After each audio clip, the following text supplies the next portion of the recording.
And for all the derision that the Congress has poured on Narendra Modi this week for cleverly misrepresenting Priyanka Gandhi's niche Rajniti remark, the grand old party can't even resist using caste as a weapon, Shiv. That's right, except this time they're using an alleged lack of it as a stick to beat Modi with. Modi isn't a real OBC. He's a fake, says the Congress now. One thing stands out, of course. With less than 48 hours of campaigning to go, any token resistance to caste politics by either the BJP or the Congress is completely out of the window.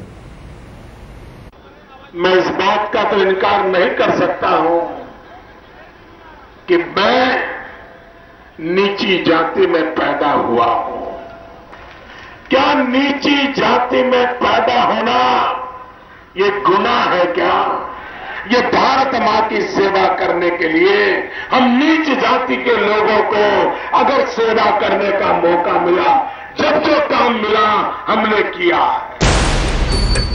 It's a tag that Narendra Modi never fails to mention in rallies, a tag that he dons with pride, a tag that he suddenly wants everyone to be aware of. But Congress is having nothing of it. In its strongest attack on Modi's OBC credentials yet, the ruling party has slammed Modi, saying the BJP's prime ministerial candidate was a fake OBC. Modi जब पैदा हुए तब या बड़े हुए तब कभी भी पिछड़ी जाति में नहीं थे। मोदी मोड घांची है, माने वैश्य तो है ही, अपर कास्ट तो है ही, पर उसमें भी ज्यादा पैसे वाले जो परिवार थे उसमें से आते थे। The three big allegations by Congress. Modi is not an OBC and never was an OBC. Modi belongs to the rich and prosperous Modh Ghanchi community. And Modi used his influence as chief minister to declare his community as backward in 2002. Sushil Modi tweeted that it was the Congress government that included Modi's caste in OBC list way back in 1994.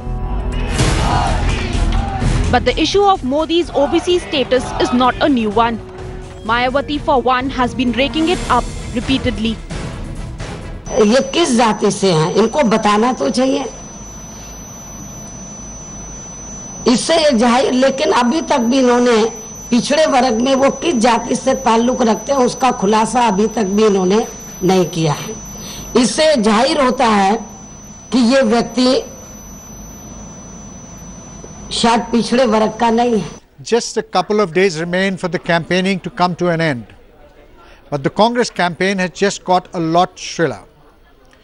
It's difficult to say the kind of political impact it will have because there are only 40 seats left to go for the elections. But whether this will dent the carefully crafted image of Narendra Modi is a different story altogether. This is Javed Ansari in New Delhi for Headlines Today. And this caste war is very much online as well on social media. Subramanian Swamy, who uses Twitter all the time to put out very controversial suggestions, has now tweeted just about 13 minutes ago. I want to pull up that tweet for our viewers. He says, "With the authority vested in me, I hereby appoint Namo as a Brahmin, since he has Brahminical gunas." In fact, we have Dr. Subramanian Swamy on the phone line with us from the national capital. Dr. Swamy, what is this authority vested in you and why make this suggestion at all? I make this suggestion because caste has become completely out of date. I've been propagating that. The DNA studies now show that we are all of the same blood group, and therefore this whole talk about caste which Congress is raising is ridiculous. And ultimately, if you go back to the scriptures, the Varna of four-class division was based on discipline and not on birth.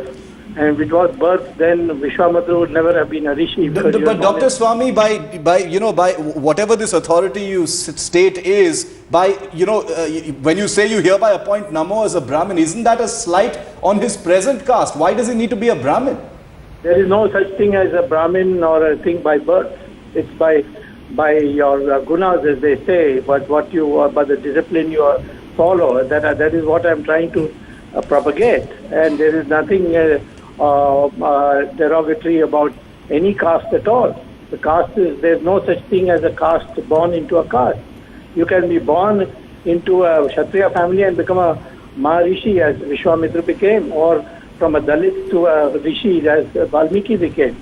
So therefore, Okay. I want to go back to the original concept, which is that Varna is not based on birth. That is what I'm trying to say. I have no authority. It's a bit of a sarcasm. I'm sorry, the sarcasm has missed you. Okay. So you're saying you meant it sarcastically. Understood. Thanks, Dr. Subramanian Swamy. Let me read out that tweet for you once again. Totally open to misinterpretation and offense. With the authority vested in me, I hereby appoint Namo as a Brahmin since he has Brahminical gunas, is what that tweet says. The BJP usually distances itself, stays off, Rishika, from commenting on anything that Dr. Subramanian Swamy actually says. Let's see if this time it's a little too controversial, a little too hot for them to actually ignore. Like we said, Open to interpretation. totally open to interpretation, and like he said, he's no authority, and he said it sarcastically. We'll have to see what other people actually think. We want to pull out some more tweets from you from several Congress supporters who are actually saying that Modi's OBC certificate is actually fake. We're actually seeing people say Modi's a man born in the upper caste and is indulging in low-level politics. Shame on you, man, says Ruchita Sarkar. Self-declared bachelor, self-declared orator, self-declared chief executive, self-declared prime minister, and now self-declared OBC. Wow, says somebody else, Rishika. Well, absolutely. Then we have another person who says that it confirms that Modi is a habitual liar and a fake. He believes the lie, if repeated, will look like the truth. Mr. Narendra Modi, you have no moral right to continue as a Gujarat Chief Minister, let alone the PM post. So some strong words, Shiv, coming there against Narendra Modi. And of course, caste politics and the importance of caste politics definitely cannot be undermined. It was his family, it was religion, and now it's very much definitely caste. Less than 48 hours to go to campaign for the last phase. Caste is that big stick.